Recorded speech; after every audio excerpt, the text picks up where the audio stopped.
Welcome to the annual Keats-Shelley Association Award Ceremony. I'm Neil Frystad, President of the Association, sitting, as you can see, in our official virtual library. I'm joined by one of my fellow officers and co-conveners, Kate Singer. Kate? Hello, everyone. Good evening, or very late evening, as it might be. This gathering has always been an especially festive occasion to celebrate our long-lasting, vital, and generous community, and to recognize special contributions to that community. The past year has continued to bring challenges, well, in everything, really.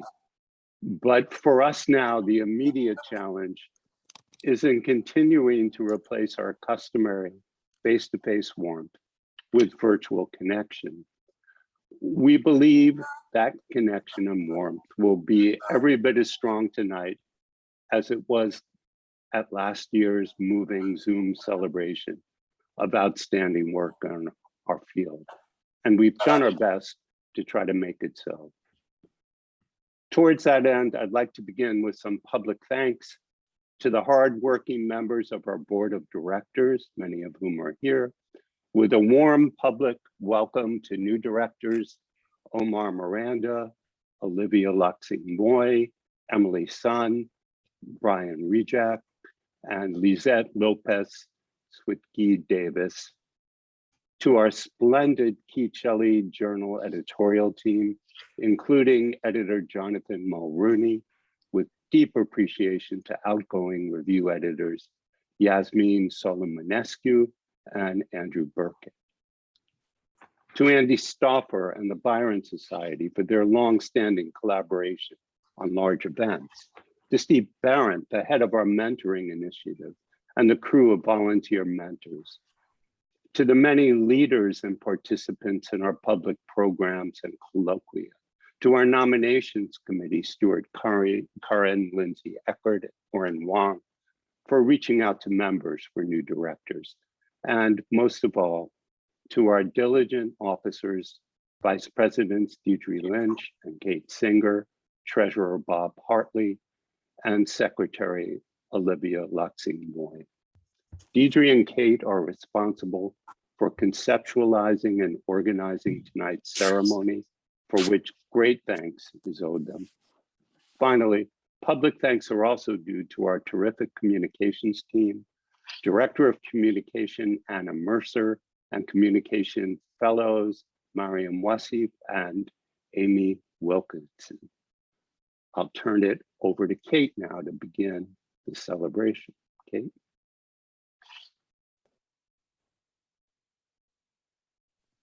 Welcome, everyone. Just a few notes on our Zoom-ish etiquette.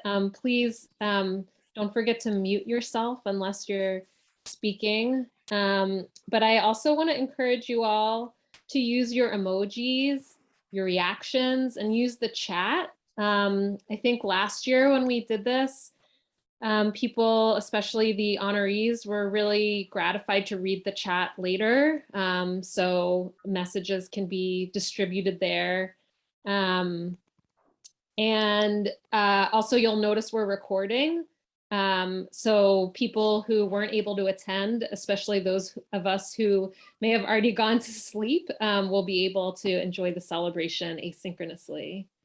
So with that, I will start us off.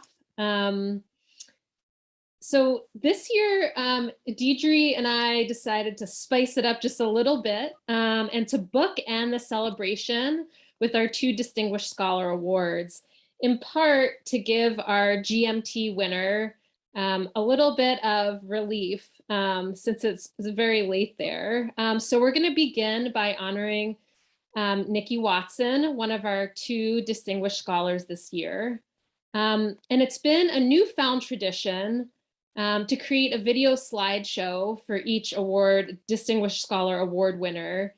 So we could gather scholars and friends to give virtual toasts. So without further ado, I'm going to drum up and share with you the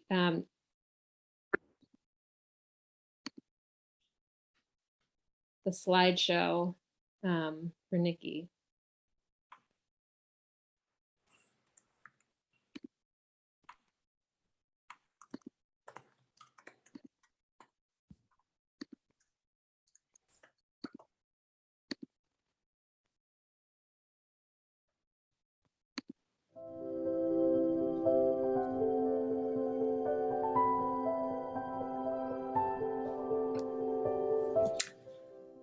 Hello, Nikki. I wish I could be at the wonderful occasion of your winning the Distinguished Scholar Award from the Keats-Shelley Association of America. It is such an honor and well-deserved. I wish I could show you an artifact or a photograph in this little greeting instead. Perhaps I could somewhere find in my house the CD-ROM, yes, CD-ROM, from the Tourism and Literature Conference, Travel, Imagination, and Myth in July 2004, where I think we first met, and we both twigged that we were both working on literary tourism. And here are some of the artifacts that emerged much quicker than my book, The Literary Tourist, the groundbreaking book that I cited as much as I could in mine, and You're Amazing, the author's effects, both of which I've relished enormously. And in between, the conference that you organized in London and the collection of essays and all the other amazing work that you've inspired. And I just hope we keep working in this field. I'm currently working on a literary house museum of an African-American poet in Virginia. Here's to the return of travel so that we can coincide in Oxford or elsewhere. And here's to the Society for having the insight to give you the award. Congratulations, and many, many happy returns in future technologies, including the outcome of the CD-ROM. Bye. Hello, everyone. From Oxford, it's Katrina Seth here. Just to say hurrah for Nikki, as someone who has collaborated with her over several years as part of the Romantic Europe project in all its dimensions. I know what an extraordinarily strong character she is when it comes to organizing things, when it comes to getting things done. And congratulations to her, and congratulations to you all for recognizing her achievements. Congratulations, Nicola, from New York. I wish I could be there to celebrate with you in person. Doing this via Zoom feels utterly inadequate to either your accomplishments or your charms. There should be lamé-clad individuals casting rose petals all about and lots of drinks. I did wear my biggest earrings, though, just for you. Thank you also for being the most inspirational, glamorous, extraordinary, and frankly terrifying tutor for me at Harvard. I was so lucky to get to study with you.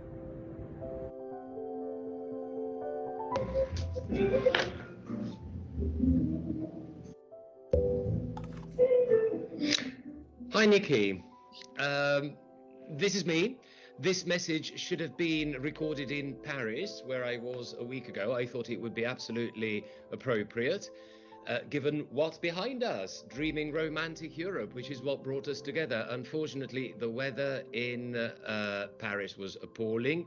It's true that we love Paris in the winter, in the springtime and everything, but it was just pissing down all the time.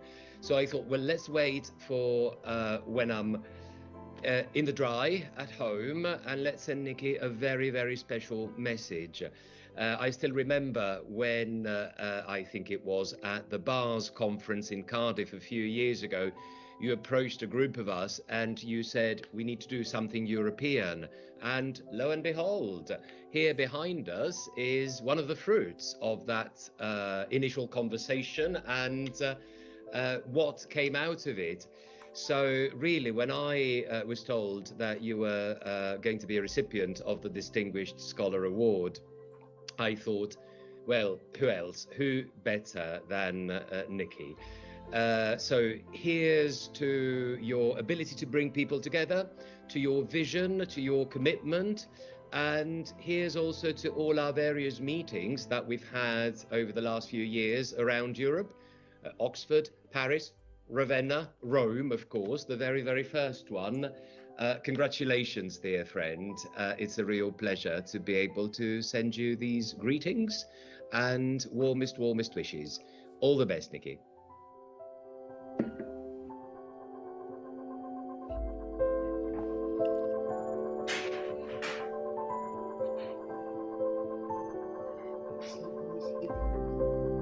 It's three.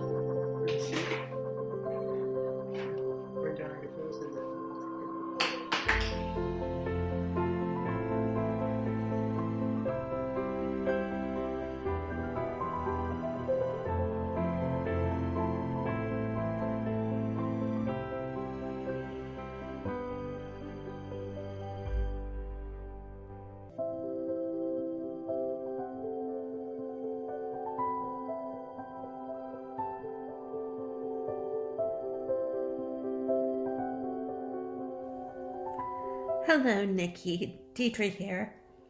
Hearty congratulations on receiving this honor from the Keats-Shelley Association. It is really great to have this opportunity to say how thankful I am for your scholarship, your commitment to our collective enterprise, your imagination, your zest for life and letters and new experiences, and most of all, your friendship. Not everyone present at this virtual gathering will know the zeal you bring to scholarly adventuring. The slides I'm going to show are just a sampling. Suffice it to say that when Nikki designs the itinerary, pilgrimages are always full of surprises, unexpected detours off the beaten track, even the occasional squabble with the GPS, or the sat-nav, as Nikki herself would call it. It is a delight and an education to be your friend. Congratulations, Nikki.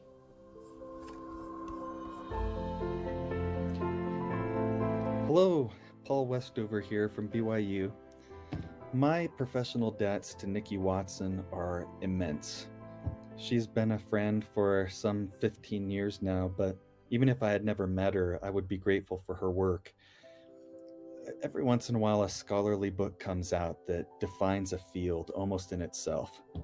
The Literary Tourist was one of those books, and I know that it represents just one small aspect of the lifetime achievement for which Nikki is being recognized, but for me, it was the most important. It came out in 2006 when I was working on my dissertation, and at the time, actually, I thought that I was writing the first ever book-length study of literary tourism.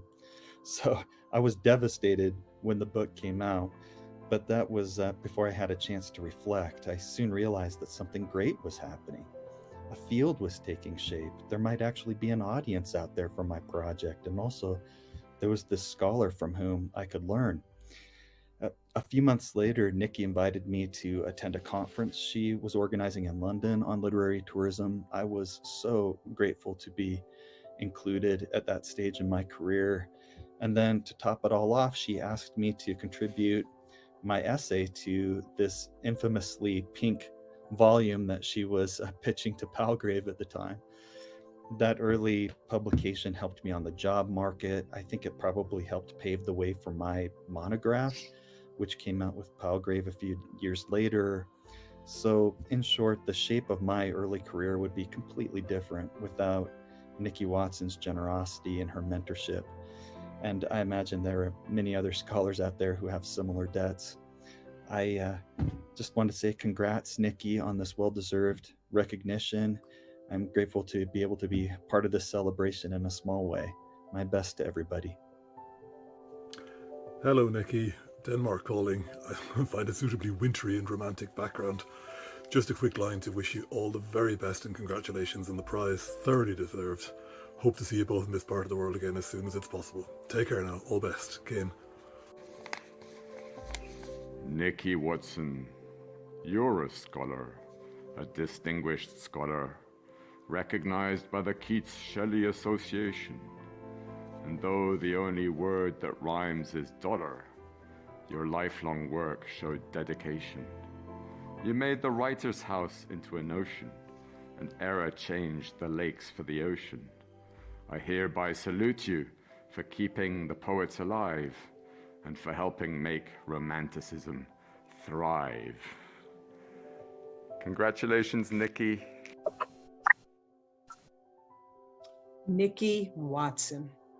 You have been an inspiring force as a brilliant scholar, public intellectual, and visionary organizer.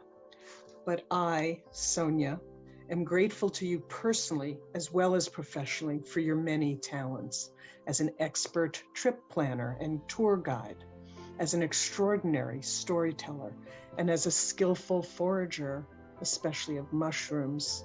Since the time many years ago when you and Mary Favret invited me to be part of your volume At the Limits of Romanticism, I have benefited from being in conversation with you. You have been a generous colleague and a valued friend. Thank you, Nikki, for sharing your stores of knowledge and your spirit of adventure with me. Congratulations on this honor, and cheers to you.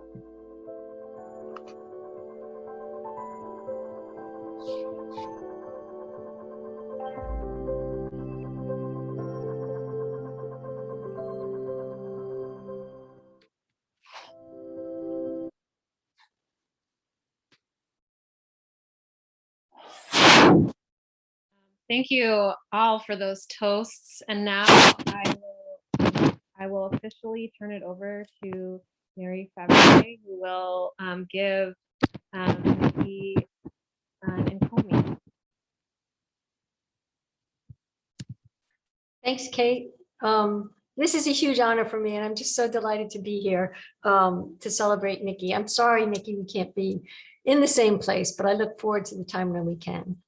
I'm going to set up my teleprompter here, so just give me a second as I launch this encomium. Nicola J. Watson, professor of English at the Open University in the UK, graduate of the University of Oxford, and survivor of various US universities, including Harvard, Northwestern, and Indiana, has authored or co-authored 4 books, edited or co-edited 5 more, guided the British Association for Romantic Studies, helped found and lead the ERA, the other ERA, European Romanticisms and Association, consulted and collaborated with countless museums, foundations, and television programs, and pretty much transformed the geography of Romantic studies in Britain and the rest of Europe. Anyone who knows Nicola Watson can readily identify several outstanding characteristics, and you've heard many of them in the toast. So in no special order, she is 1, a formidable manager of everything from households to holidays to conferences to international organizations. 2, an indefatigable intellect. The hour is late, the bottle's drained, and she's still the sharpest person in the room. 3, a table talker of wicked skill. 4, a genius in the archive. 5, a writer of entrancing prose. And finally, a generous and generative collaborator.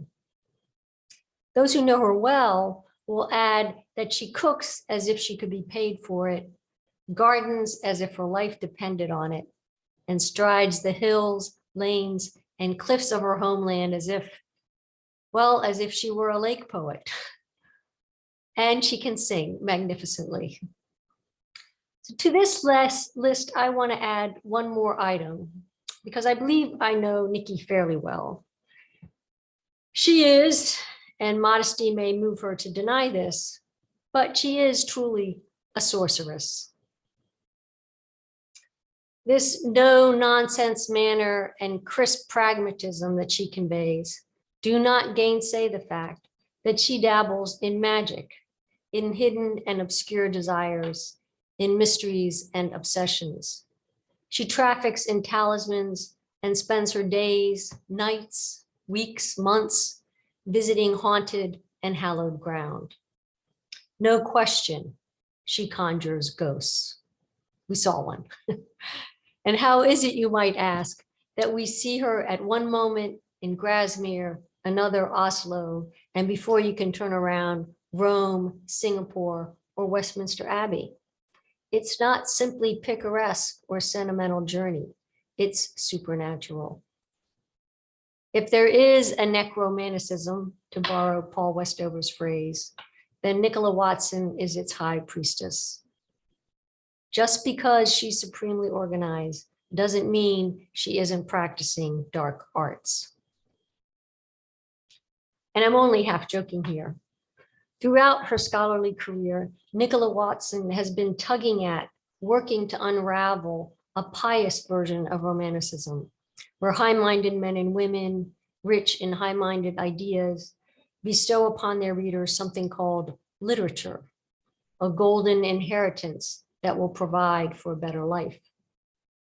But forget enlightenment, forget moral improvement, or even revolution. Her incessant tugging has unveiled a realm of desires, pleasures, and attachments rarely welcome in the scholarly realm of British literature. These are the desires of everyday readers that she works to bring to light. Their attachments are embodied, often erotic, and powerfully disruptive. Her first book, Revolution in the Form of the British Novel, 1790 to 1820, pulled out of the novel what had been overlooked: exchanges of letters, often hidden or surreptitious, objects of writing, yes, but also objects of desire. She found them smuggled into novels to discharge radical and disruptive longings, well before they discharged any radical or disruptive ideas. These then would be her not so dark materials: charged objects, hidden or unacknowledged desires, longings powerful enough to reshape the world. And they were to be culled from what might be called the secret life of books, which happens also to be the title of a BBC series on which she consulted. She practiced in what might seem an innocent locale, editing Scott's The Antiquary for OUP. But The Antiquary gave her keys to the powers trapped in collected objects, relics of the past, and antiquated buildings. From her sojourn with the Wizard of the North, her project took off. She dallied with the ghosts of Elizabeth I and Mary, Queen of Scots. England's Elizabeth, An Afterlife in Fame and Fantasy, which she co-authored with Michael Dobson, marks her first deep analysis of afterlives and the debt which literature must pay to them. From there, she began her pilgrimages, traversing Europe to trace the forces that create literary tourists and propel their own pilgrimages.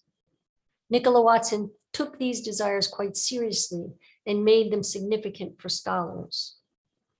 With an unrivaled learnedness, she understood and distilled their power in the literary tourist, readers, and places in Romantic and Victorian Britain, the tame title of which obscures its restless energy. This is the energy working to remap Romanticism so that it becomes not just a matter of reading or even viewing, but also of bodies transported quite literally by what they read, a Romanticism of material objects bestowed, handled, and enshrined. Children are welcomed into this revisionary realm. In essays and in 2 edited collections on children's literature, she and her collaborators study the captivation of young hearts and minds. The overarching quest targets no one grail, but collections of grails dispersed across the planet. The antiquary's beloved relics, as much as the objets arrayed in any writer's home, at Walden or Abbotsford, or Ile Saint-Pierre. In the author's effects on writers' house museums, which came out in 2020, she offers her challenge again, demanding that we reckon with the hair of Keats, the dress of Dickinson, or the spectacles of Woolf, as well as items in the gift shop, to recast the practice of reading writers we thought, with our expertise, we knew. What Nicola Watson is about with all this sorcery is calling our attention to what we scholars have so often wanted to ignore, the forces of desire and connection. I won't try to purify them by calling them love, the forces unleashed when people read books. This is, she has demonstrated, very much the business of Romanticism, serious business that simultaneously asks us to take ourselves less seriously. These forces can be manipulated, twisted, redirected. She shows us that too, but they do not disappear. Relics remain. Her scholarship wants to map the force field created by these potent currents as they wax and wane and wax anew. Her extensive multimedia public outreach does the same. And her efforts in the profession, foremost her leadership of DREAM, that is Dreaming Romantic Europe, about which you just heard, an AHRC-funded network, has significantly altered the contours of Romanticism, especially in Europe, fostering conversations and gathering people across national and institutional divides, and culminating in the extraordinary online exhibition Rêve, R-E-V-E, Romantic Europe, the virtual exhibition, which brings to light touchstone, talismanic objects, exemplifying pan-European aspects of Romanticism. Over 150 objects drawn from across Europe and beyond for the use of any would-be sorceress's apprentice. It is a generous and generative magic. It has transformed how we understand Romanticism, our shared object of study, and that our must spread well beyond this room, or this virtual room, to include colleagues across several countries and continents. It has pushed us to reconsider, maybe even look askance at the work of literature with a capital L. And it has given us, perhaps most of all, a profound and lasting delight. Thank you, Nikki. So I'd like to invite everyone, thank you, Mary, for that beautiful, beautiful encomium. I'd like to invite everyone to raise a glass or raise an emoji for a hear, hear to our wonderful, distinguished scholar. And now, Nikki, we invite you to say a few words. Thank you so much, Kate. And I hope you can hear me. I'm sitting here in a hotel room in Sweden, somewhere close to 1 o'clock in the morning, it begins to feel. And I have survived about 15 speeches. We left the wedding early. I think we left at the 8-hour mark. And I think at the 15 speech mark, there was still quite a lot to come. So this has inspired me to brevity. And if that weren't enough to inspire me to brevity, I have to say that Mary's exquisite writing, and indeed the sight of all my, so many friends, both live on screen and in that video, would inspire me not so much to brevity as simply sort of silence, really. I feel rather overwhelmed by it. But first of all, therefore, I would like briefly to thank Mary so much for that. And to put it no higher, for something like 30 years of personal friendship and intellectual companionship. Mary's refined and exquisite sensibility has always been an enormous inspiration to me. You know, what can I say? Thank you so much, Mary, for those words, which make me feel as though my life has just flashed before my eyes, really, in various ways. Secondly, I should so like to thank the Keats-Shelley Association of America. I am truly, truly honored to find myself not just at this wonderful occasion, but included in the company of previous distinguished scholars. I've admired them all. Many of them have been friends and colleagues of mine. Some of them have even done their very best to mentor me.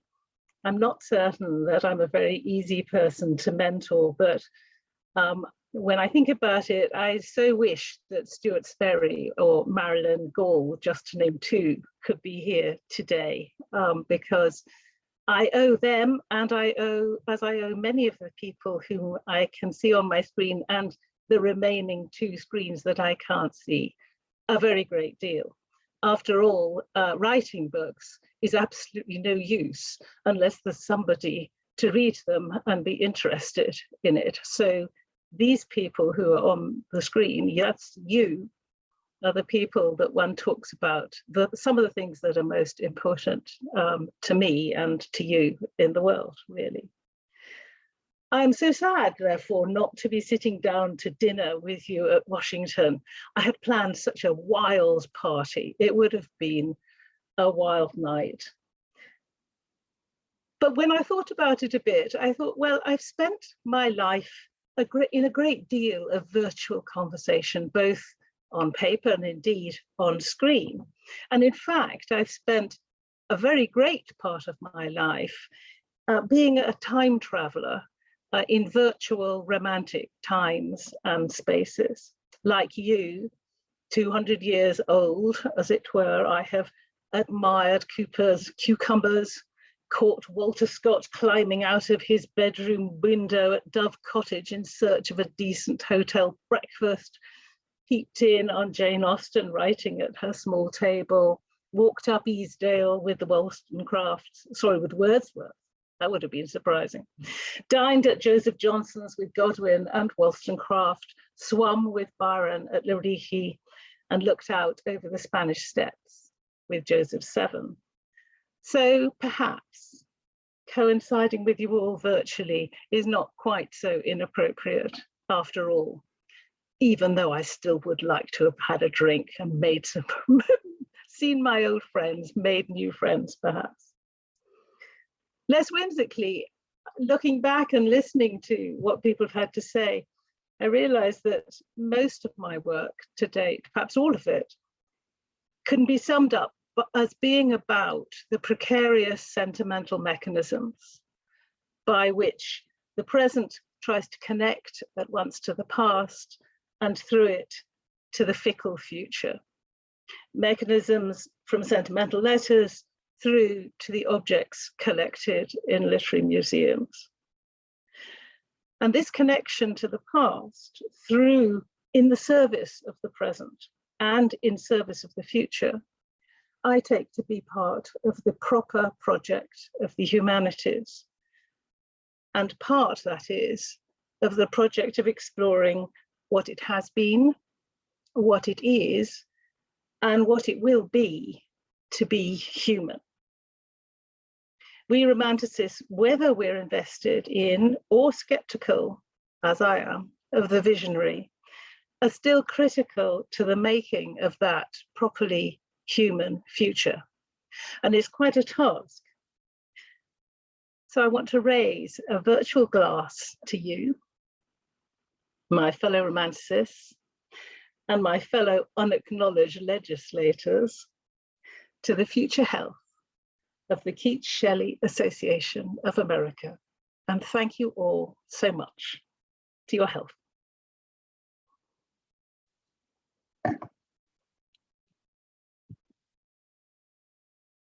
Thank you so much for that those wonderful remarks. And I hope everyone can take a minute to just feel all the love that's circulating right now.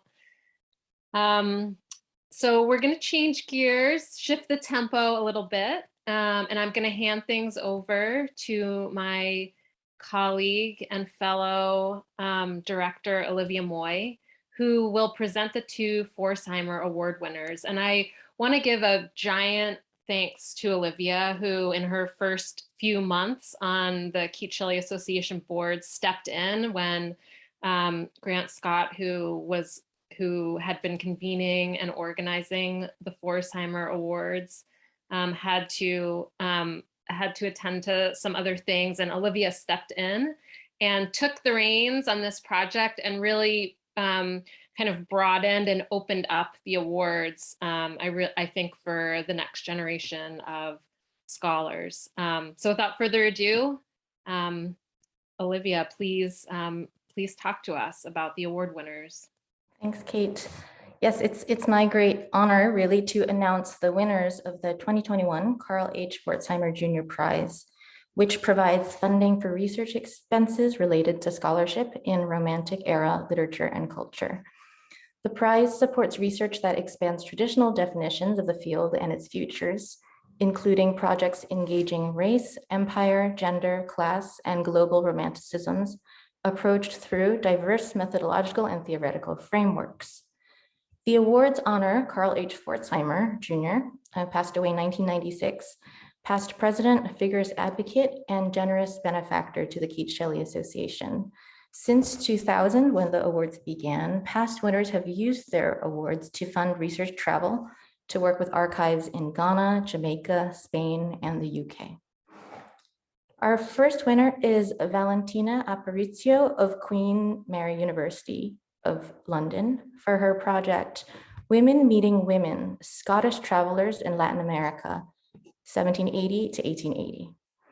This project explores how 5 Scottish or Scottish-connected women travel writers gained new insights into gender, race, and class as a result of their interactions with Latin American women. In examining Scottish women, Aparicio comes at the question of decolonization in exciting ways, not from the English metropole, but from the perspective of the Northern periphery. The project will contribute to our efforts to decolonize literary studies, not merely by studying the role women writers had in the processes and mechanisms of colonization, but more importantly, by examining the influences Latin American women had on European female identity.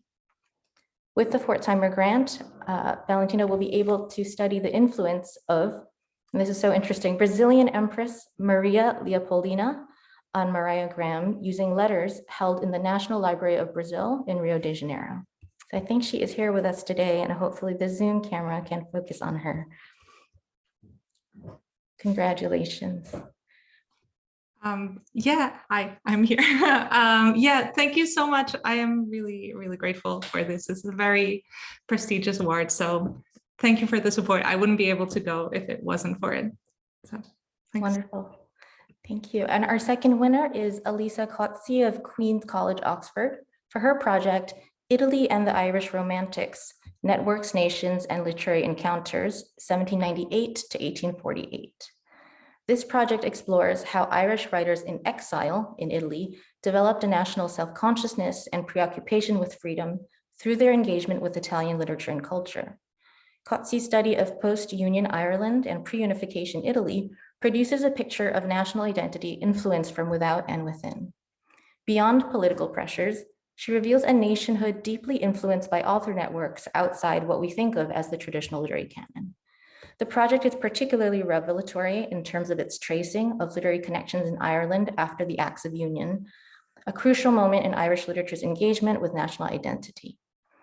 By also pivoting away from the more established scholarly terrain of Franco-Irish relations, Cozzi's pioneering examination of figurations of Italy in Irish literature alerts us to how Italian foreignness comes to shape Irish national identity and the Irish-Italian literary networks forging these representations. As the judges wrote, this project is one to watch because of the major contributions it stands to make to Romanticism, Irish studies, and transatlantic studies. With the Pforzheimer grant, Cozzi will be able to bring to light Italian connections in papers and unpublished works at the Pforzheimer collection here in New York City, where we are. So congratulations there. Valentina and Elisa are both here zooming in. So Elisa, if you'd like to wave, we'd love to see you. And I thank you both for staying up later in the evening to be here. Both prize winners will receive $3,000 to further their research projects. And before moving on, I really would like to thank the judges on our prize committee, which consisted of Regina Hewitt from University of South Florida, Tora Brilo from University of Colorado Boulder, and Cesar Soto, Grace College. All three took great care in evaluating the applications we received. I'd also like to thank K-SAA board members, Lizette Sawitsky and Omar Miranda, for helping to revise and refine this year's prize description so that it better reflects the state of the field today. And finally, a big thank you to Doucette Fisher, who previously coordinated the awards for many years, graciously passed along all of her expertise. So congratulations again to Valentina and Elisa. We look forward to seeing the evolution of your inspiring projects. Thank you. Thanks again. Thank you so much, Valentina, Elisa, and Olivia. Now we'll turn to Richard Shaw and Ann Wallace, who will present the two 2021 Essay Prize winners. And they will be reading the Essay Prize winner committee citation for each. Thank you. It is such a privilege to get to read the brilliant and varied work of our colleagues. I want to thank especially Mark Lucier and Ann Wallace for doing this tireless work with good cheer. With them, the work never seemed like work. The three of us considered more than 300 articles this year. In the end, we chose two co-winners. I will read the citation for Celeste Langen, and Ann Wallace will read the one for Padma Rangarajan. Congratulations to Celeste Langen for her brilliant essay, Repetition Run Riot, Refrains, Slogans, and Graffiti, which appeared in the Wordsworth Circle in spring 2021. Who knew a refrain could be so profound?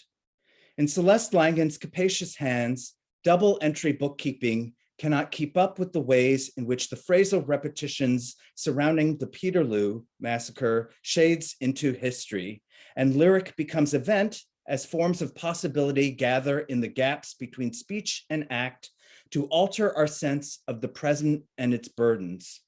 At once elegant and profound, the drumbeat of refrain reveals an entire galaxy of possibility, from lyric through hashtag and historical repetition to excitable utterance, an utterance whose very repetition denies any one-to-one relationship between history and context. And it is Langen's critical ability to see possibility where others have seen only prose that allows meanings and openings to convene around the refrain, engendering new ways of imagining form's claims to history, history's reliance upon form, along with the aporias of history that excitable speech papers over.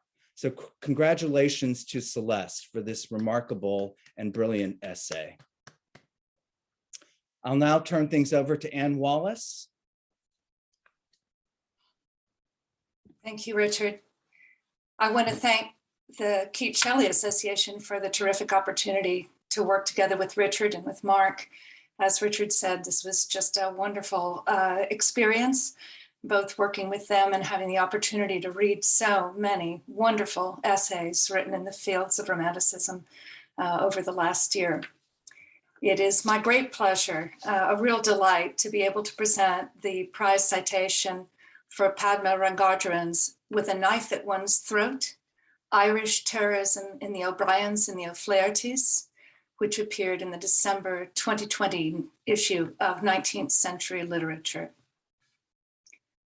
Padma Rangarajan's powerful essay recognizes Sidney Owens and Lady Morgan's 1827 novel, The O'Briens and the O'Flahertys, as, and I quote her here, one of the earliest texts to identify the specifically colonial contours of modern terrorism.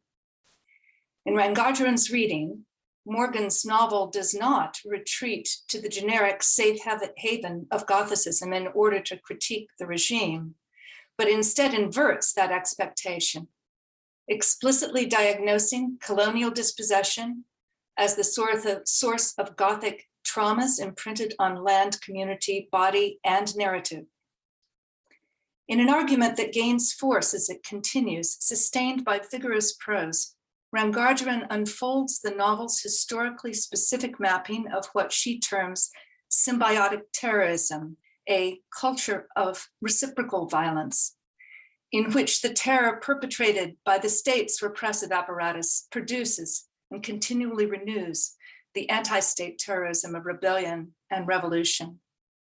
Rangajaran moves with persuasive ease among the novel's text, contemporary historical contexts, and the inevitable hindsight through which, in this history that is also ours, and I quote her now, we can begin to see the extraordinary discursive potency of terrorism.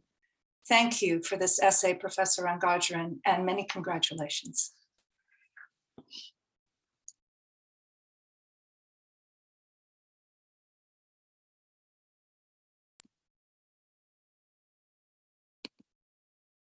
Thank you, Anne and Richard, for beautiful citations. And I'll just leave it up to you, Celeste and Padma, if you'd like to just say thanks and wave. And I did want to say a couple of words of thanks, just because I used to fantasize when I was a younger scholar about doing one of these year-long review, work and review essays. But as I've gotten older, it becomes more of a nightmare than a fantasy. And so I really appreciate the labor of the committee. And I just want to say how that kind of unremunerated labor is so important to the autonomy of intellectual work. And so I just want to say I really appreciate it. And I have to also give a shout out to a former winner of the Keats-Shelley Association Prize, Maureen McLean, to whom I can always send work that is more of a riotous assemblage of thought than an organized body. She's a much more generous critic than my own internal critic, and I couldn't have done it without her. Yes, also just want to echo my thanks to the committee. This was totally unexpected and delightful and just an amazing thing to receive, excuse me. And I also want to thank Jeff Cox, who think much like Maureen is for Celeste, as someone to whom I send just a sort of outpouring of insane verbiage, which he somehow brilliantly manages to transform or see an essay into. And he read this for me before it was published. And so I thank him very much for that. So thank you, Jeff, and thank you to the committee. wonderful. Thank you all for giving us this opportunity to celebrate your work. And thank you again to our committee. So now we will change gears back to thinking of our distinguished scholars. And we will celebrate now John Clancher. And I will do the Zoom hijinks to share my screen for his video toast.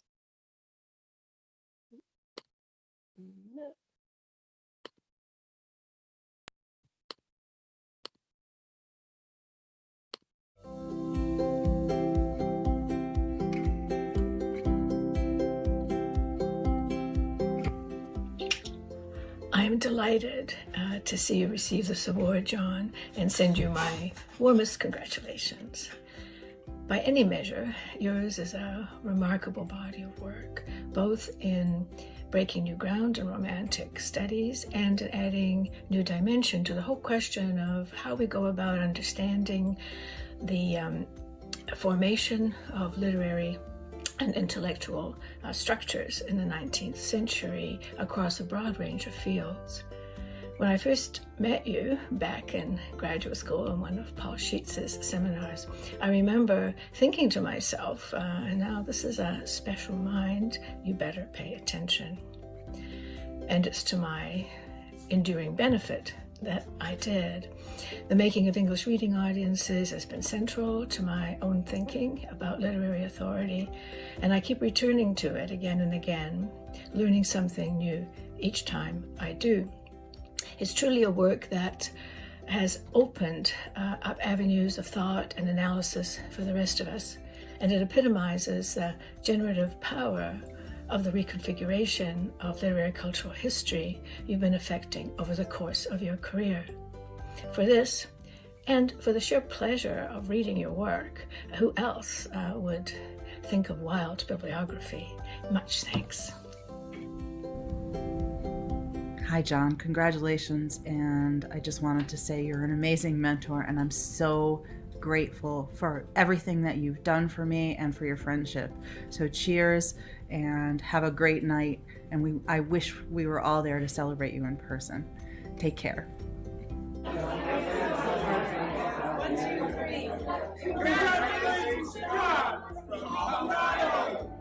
Cheers. 1, 2, 3. Congratulations, John, from Essays in Romanticism.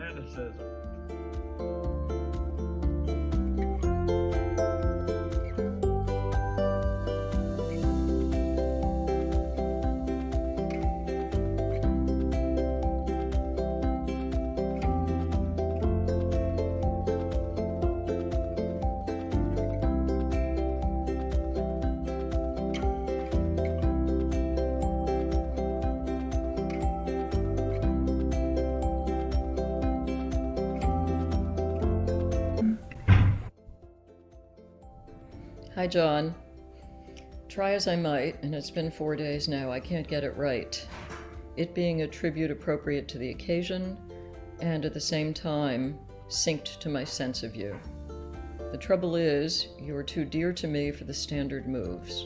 I mean the overview, the defining achievement, the telling insight, the list of learning and talents. Even anecdote, the most intimate of the genres, comes across as synecdoche. And presenting you, which means seizing a standpoint and generalizing from it, well, there's the problem. The fact is, I want to keep you near, and I want to keep you mine. When I see you at MLA or Nasser or any of the conference venues, the weirdness I feel in those institutional spaces falls away. You know what I mean, or maybe it's just me, that sense of being detached, distracted, anxious, extraneous, sort of vagrant from myself. And then there you are, across a crowded room. We have a good long hug, we go for a drink or a meal, and we talk about everything and nothing. Family, work, friends, food, movies, ideas, stuff we hate, mostly nonsense in the profession, and stuff we love. You listen to me like no one else, bringing home to what I say as I feel I'm doing when I listen to you.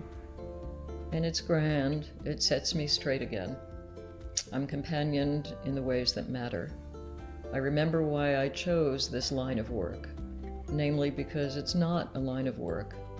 It's a life, and a life of elective affinities.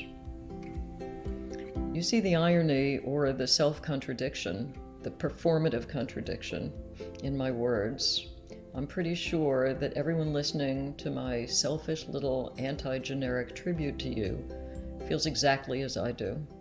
That you are theirs alone, and that there's no one else like you, and that we need you right there where you always are, beside us in this life way that we've chosen.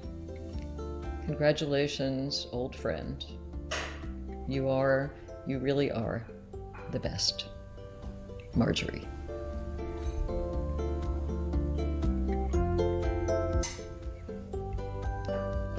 Dear John, I'm sorry I can't be there to raise a glass to you on the momentous occasion of your receiving the Keats-Shelley Association of America Distinguished Scholar Award. To distinguish is to separate and divide.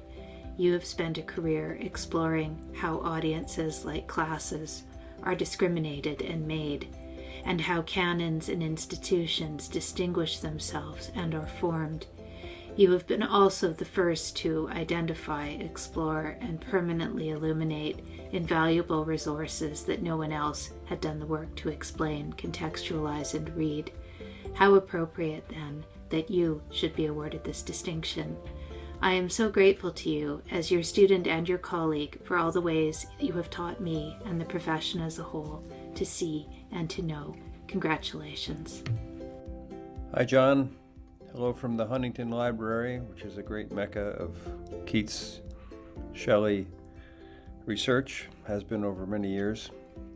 I'm checking in to congratulate you on your well-deserved award from the Keats-Shelley Association this year. Richly deserved. I've been following your work for so long. I've learned so much from you. All the way back to your book on the making of English reading audiences in 1986, all the way through your most recent work. I particularly wanted to thank you for including me in the volume on Raymond Williams and Romanticism. It's a really great special issue that I was happy to be a part of, and also for letting me publish your fabulous book about the transformation of the arts and sciences in the Romantic period. I was just working with a young postdoc from UCLA recently whose own work is very much inspired by that book. So I hope you and Nikki have a great evening, whether it's in person or Zoom. Looking a little bit uncertain whether we'll be getting together in the new year as much as we hoped. I look forward to being able to hoist a glass with you in person before too long. All the best, John. Hello, John. Deidre here.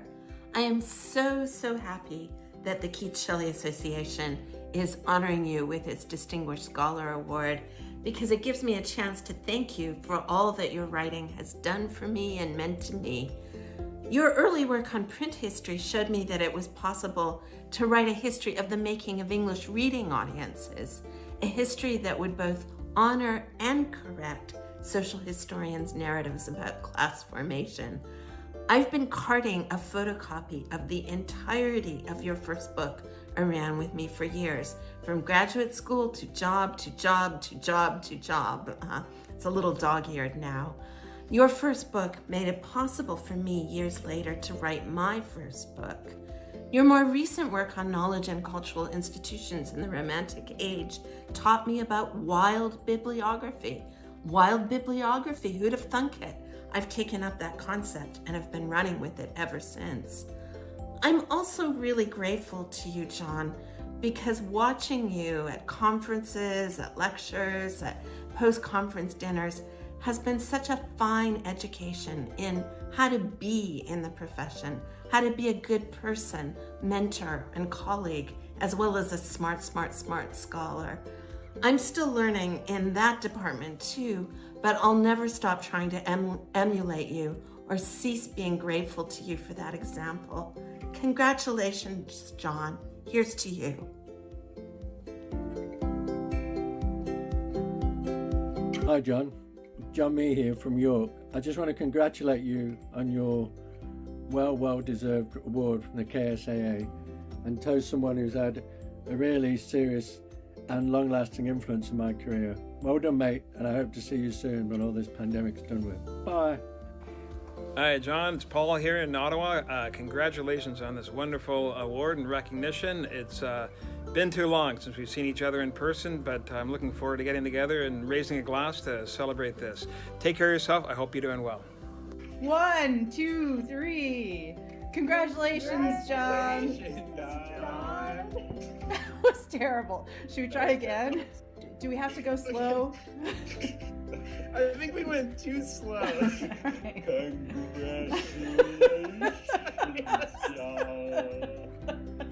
All right, let's try again. Ready?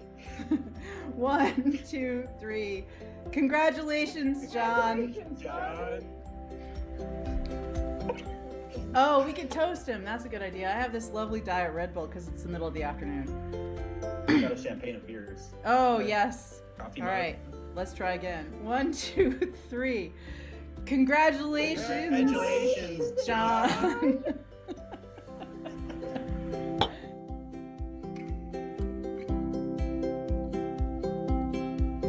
Hi, John. I'm so delighted to hear that you're receiving the K-SAA Award for Distinguished Scholar this year. My heartiest congratulations. You've given so much and cared so deeply about our fields of study. This is really well deserved. It's all that much sweeter for me since I can attest to both your personal and professional generosity, the emphatic interventions that you've made in the writing of my books, and the adventures we've been able to share, usually involving you finding something that I lost in places like Ithaca and LA. So here's to all your accomplishments, all the memories of a scholar critic's life lived so richly so far, and to all that you'll surely be able to achieve in the coming years. Congratulations.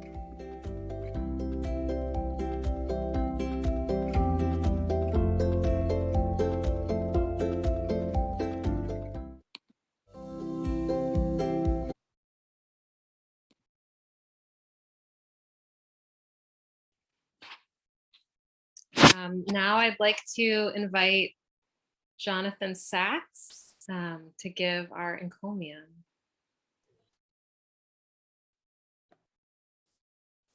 Oops, try that again. Okay, there we go. Thanks, Kate. And thanks, everyone. I see there are 4 people on this Zoom. So a special and warm thanks to all of you for sticking around for this occasion on a Saturday night. It's delightful to see everyone. I feel a little overcome having seen that video tribute, and cheers to Deidre and Kate for organizing it. I will confess that it's a tough act to follow, but with no further ado, I'll begin my remarks. On my office bookshelf, there's a well-thumbed Routledge paperback from 1989 with a monochrome image of a triumphal procession across which the title appears in vibrant orange italics. Many of you who went to graduate school in the 90s will remember it. It's here that I first encountered an essay on English Romanticism and cultural production. Others in the volume were, at the time perhaps, more accomplished than the assistant professor at Boston University who authored this essay. They included Gayatri Spivak, Stephen Greenblatt, Hayden White, and Catherine Gallagher, to name 4. Not bad company to keep. But then again, John Clancher would go on to win a Guggenheim just 2 years later. Even among such luminaries, John's essay was distinctive. In 10 or so economical pages, marked by what I would later come to recognize as a signature style of concision exploding into ranging complexity and piercing insight, John offered an account of the turn to history in Romantic studies and a succinct summary of the place of Romanticism in the 20th century American Academy. The essay rejects the book's title, The New Historicism, in favor of the more British formulation, cultural materialism. English Romantic writings, John insists, and I quote him here, were staged within an unstable ensemble of older institutions in crisis, state and church, and emerging institutional events which pressured any act of cultural production, the marketplace and its industrializing, the new media and their reading audiences, the alternative institutions of radical dissent, shifting modes of hierarchy. Reading Romantic texts historically will therefore often mean trying to position these texts among institutional pressures and possibilities. That's John. The last sentence, with its emphasis on positioning texts among institutional pressures and possibilities, might stand as a reasonable précis of John's considerable scholarship over the past 30 plus years. But there's another phrase hiding there that I think better captures what John is after: institutional events. We often think of an institution as something fixed and firm, while an event is evanescent and fleeting. But in John's hands, institutions move and flex and bend. They are made, not given, by the struggle of complex social forces, and therefore always contain elements of contingency. And the same kind of struggles often attempt to ossify and fix the meaning of events, like the French Revolution. Literary texts bear the weight of these struggles. The relationship, singular, between institutions and events and texts. That is John's quarry, the through line of his scholarship. And the three are consistently transfigured, a key word in the Clancher lexicon, through material processes of organizing and organization. These are concepts that are brought out more thoroughly in the 2 monumental books that sit on either side of that 1989 essay, each of which has reshaped the way we understand Romanticism. It's typical of encomiums like this one to hear terms like masterpiece, tour de force, game changer, etc., tossed around freely. But I'm really not sure what other kinds of terms to use.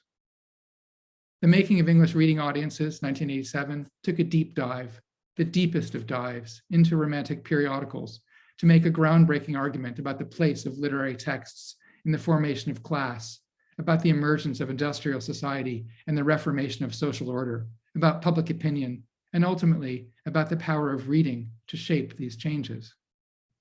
And then, in 2013, came Transfiguring the Arts and Sciences, winner of the prestigious Jean-Pierre Baricelli Book Prize from ICR. In 7 lapidary chapters, this book shows us how the fields of culture and science mutually constitute one another, largely through a combination of public institutions and print media. John introduces us to a gallery of collectors, directors, and projectors, like Count Benjamin Rumford and Thomas Frognall Dibdin, and places them alongside more familiar figures like Samuel Coleridge, William Hazlitt, and Humphrey Davy. The result is what John calls in a memorable phrase, a sometimes crazy quilt assemblage of unevenly developed crystallizations. Those are his words. Knowledge formations are contingent, and it is in the Romantic period that the arts and the sciences and the relation between them gets transfigured. In both books, John sets out to show us the nitty-gritty of cultural strategy and conflict, but this always also plays out against the background of comparable struggles over cultural interpretation and literary studies in our own day. There's a density to John's writing in both of these books and in the many seminal articles that have appeared alongside them. This is work that won't accept easy answers and that goes all the way, 100% into an archive, a question, a problem. It's work that takes time to read, but it's also work that repays that time because it will stand the test of time. In bringing this account of John's scholarship to its culmination, I thought about including a lame joke here to make sure that I have your attention, which I can't take for granted. Zoom is a notoriously tricky and disembodied medium. And so it's a cruel irony that we're forced to use the platform to acknowledge one of the finest Romantic materialists, a scholar who has taught us all to regard what we might call the life world of Romanticism, the periodicals, the lectures, the debating societies, and the associations, the institutions, where the full-blooded life of Romantic actors hums and thrums and flows through networks, acknowledged and unacknowledged. And in recognizing that rich and teeming life world, we come also to recognize our own, perhaps smaller one, the often arcane world of Romantic criticism and scholarship, in which John has been such a key figure over the past decades. In this life world, John Clancher is notable for his humility, for his approachability, for the respect and collegiality that he extends to everyone in the room, from graduate students to decorated professors. I wasn't surprised to hear this in the video tributes that we just saw, nor in the chat that followed them. John is the opposite of arrogant, but still notable for his quietly authoritative command of the field, although I'm told by his students that he cannot manage his face when he dislikes an idea, and that on such occasions, his distaste resembles darkness visible. When I first saw John Clancher, introduced briefly to him in a hotel driveway, I was like a wide-eyed sports fan who meets his idol for an autograph out back of the stadium. I didn't ask John to sign my conference program, but that was a small act of restraint. Not much came of the meeting. Our paths crossed occasionally thereafter, until eventually I reviewed John's second book for ERR. In a typical gesture of intellectual generosity, John reached out to me to thank me for the review in an email full of warm compliments for digging deeply into the book's conceptual field. And so slowly, and then all at once, began one of the most fruitful intellectual collaborations of my academic career.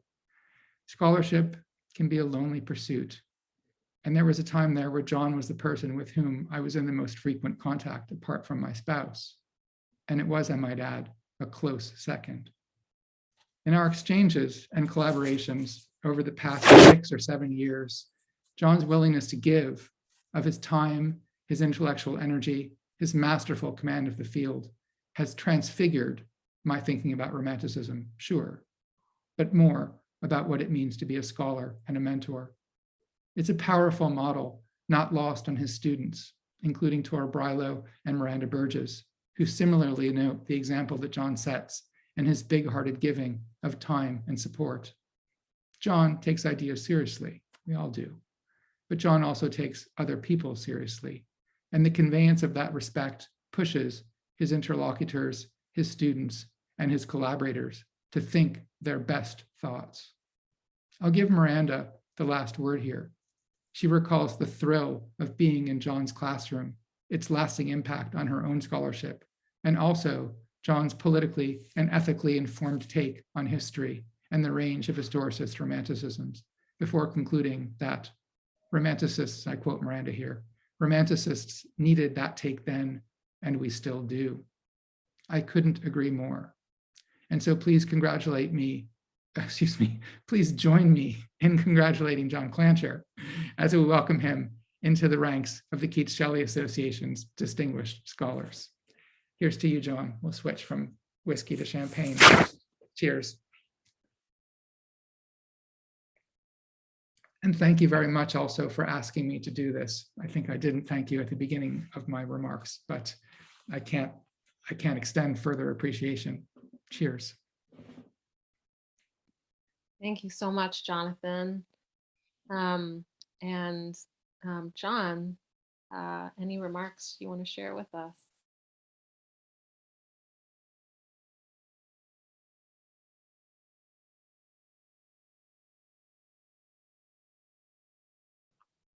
You're muted, John.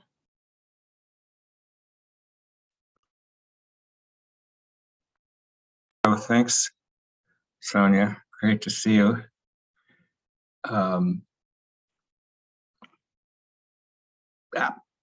So I will find my way over to this thing. Well, I feel overwhelmed. I'm just plain stunned. Thank you for this incredibly generous tribute. I owe special gratitude to Jonathan, among all of you, for his incredibly generous introduction and for the just continuous warmth and brilliance he's given to our collaborative projects over the last several years. I'm grateful for this occasion and for this award to the Keats-Shelley, Ina will know what that means, the Keats-Shelley Association of America for this award, especially to Neil for his career-long support that he's given my work, to Deidre for many rich dialogues that we've had in the past, and I very much hope and trust in the future. This award became quite concrete to me last week when an awesomely elegant plaque arrived in the mail, and its heft made me even more conscious, more concretely conscious of how much I owe to this community of romantic scholars that I've been so fortunate to be part of for the last 40 years. It also led me to try remembering how I got into romantic studies in the first place, and it wasn't a direct path. And before I go on with this, I just want to say how great it is to be with you and to see all of you again, and the many who've helped me in my work and commented on it over the years and in that wonderful video.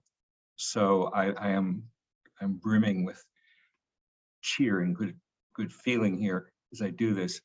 But back to how I got to romanticism, I came up from Los Angeles City College, a kind of two-year institution that gave scrappy first-generation college students like me a chance to begin knowing the excitements of study and creativity during that late 60s period of great cultural and political ferment. I wrote more poetry and studied more films then than I did study or make critical arguments. By the time I transferred to a four-year college in Claremont, I hadn't yet declared any studies in literary history. That suddenly changed when I took courses in 18th century literature and in cultural anthropology. Although this was 1970, even before those disciplines had started to cross-pollinate, they had a common denominator for me in Kant, and learning to wrestle with Kant and his legacies made for what was probably the headiest semester of my college life. I owed this moment of intellectual awakening to two incredible teachers that I want to remember now, Beverly Houston for literature, Lorna Levine for social theory, and pay tribute to both of them, I'm afraid posthumously, for modeling critical practices of rigor and imagination. After that, I plunged into more literary history and I began to learn Romanticism, especially in light of the way that it was so unmistakably resonating with our historical moment, its idioms of revolution, decolonization, and new modes of social being. So at that point, I was uncertain, graduating from college, what direction to go in after the BA. I wound up working in a prison reform program in New Orleans, an experience so troubling that I began to read Foucault on Institutions, Marx on Class, Baldwin on Race, and then in the most intensive reading of that pivotal year, William Blake on How Prisons Are Built with Bricks of Religion, and much else. For me, that decided things. By the time I started graduate school at UCLA in 1972, I was oscillating between Marx on Capital and Northrop Frye on Blake, though it took several years to sort those relationships out. For that, I needed the guidance of a remarkable group of romanticists who helped make sense of it at UCLA: Bob Manicus, Peter Thorslev, Paul Sheets, and Fred Berwick. Among fellow classmates in those seminars, I met Ina Ferris, who was then already starting her groundbreaking work on Thackeray and Walter Scott, and who showed me the very example of what a scholar could mean and be, becoming a scholar could mean and be. And I wrote that before hearing Ina's comments tonight, and she reminded me that that was Paul Sheets' class. You never know where your intellectual life will take you next, but your material life has its own logic and determinants. I've worked in very different kinds of academic institutions, 2-year and 4-year colleges, traditional universities like UCLA or Boston University, and more specialized institutes like Carnegie Mellon or Caltech. Each has shaped my work in decidedly different ways. But over the years, despite my late 60s suspicions, I've learned how institutions are not simply set in stone. If they require criticism and opposition, which I have been happy to grant them along the way, they are also crucially enabling. And in historical moments like ours now, they require fierce defenses, new arguments for defending institutions of scholarship and of democracy alike. In that light, as in others, societies like the Keats-Shelley Association are so valuable to us for sustaining this indispensable cultural memory, as well as the reasons that we so value that inheritance, even in the most straitened conditions of pandemic or of untoward pressure on the humanities. With the great importance of Keats-Shelley Association's mission, I'm especially gratified by its recognition of my work. These thoughts lead to a couple of brief conclusions. Even when you're in full tilt research mode with all its heady pleasures, nothing grounds you quite like the expectant look of students waiting to learn from you, but also waiting to see if you are ready to learn from them. I haven't always met this test, but some of the students I've learned most from are here tonight for me to thank and always to admire: Tora, Miranda, Craig, Rebecca, and DJ. Last, if I entered grad school holding on to the sinews of Blake, I finished it by catching wing on Percy Shelley's revivifying West Wind, as his later work became a lodestar for my dissertation on print, political life, and visionary poetics. One of the many expressions in his writings that have stayed with me since, out of those many expressions, the one I'm thinking of now concerns the collective character of our intellectual lives, or in his own much better words, quote, the cloud of mind that is discharging its collected lightning, unquote. For me, it was the collected lightning of an intense historical moment that ushered me into Romantic studies, and the equally powerful, but ever so much more tangible and long gestating kinds of collective lightning that my colleagues and friends, both in this room and beyond it, have represented to me over these many years. In that spirit, I want to thank you all deeply for your galvanizing intellectual community and for the high honor that you have paid me tonight. Thank you.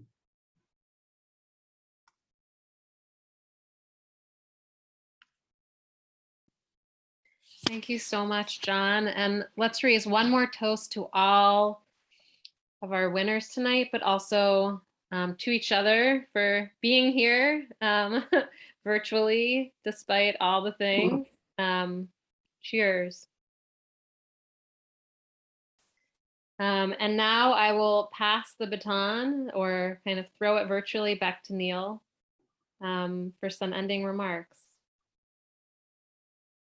Oh, this ceremony always takes my breath away, and shows just how much a community matters to the kind of work we do, and just how special so many people in our community are. I want to congratulate all of the winners tonight. And Nikki and John, like everyone else, I owe you both so much. Thank you. This concludes our ceremony tonight, except for a few things that I just want to mention quickly before we let you go and celebrate on your own. Please plan to join us at our virtual members meeting in May, where we once again promise to run a program of widespread interest. Last May, it was led by Deidre's brilliant organizing of romantic book collecting as our subject. You'll be hearing more about our plans soon. We're also looking forward in early July to a romantic bicentennial series event, which will be focused on Shelley's last days, co-sponsored by the Keats-Shelley House in Rome, the Shelley 200 Initiative, and the Byron Society of America. This special event will include an international Zoom reading of The Triumph of Life in over 10 languages, as well as a Zoom roundtable and a short film about the final months of Shelley's life. We began the Romantic Bicentennial series in 2016 with a symposium on the haunted Geneva summer of 1816. And some 30 events later, it will conclude in 2024 with the 200th anniversary of Byron's death. Taking its place will be a new multi-year initiative on romantic futures that will soon be inviting you to help us plan. As I mentioned in my letter to members, we're in the midst of fundamentally reconfiguring the association from top to bottom, although we'll still have our annual ceremonies, so that it fully embodies and enacts our articulated values. You can see some of this activity on our blog in such new special series as Rethinking Romanticism and an exploration from multiple perspectives of romantic era responses to the long history of slavery, empire, and colonialism, as well as a two-part virtual roundtable towards an anti-racist, undisciplined romanticism. And we co-sponsored with Romantic Circles last summer a 4-week anti-racist pedagogies colloquium with 7 fellows in the cohort.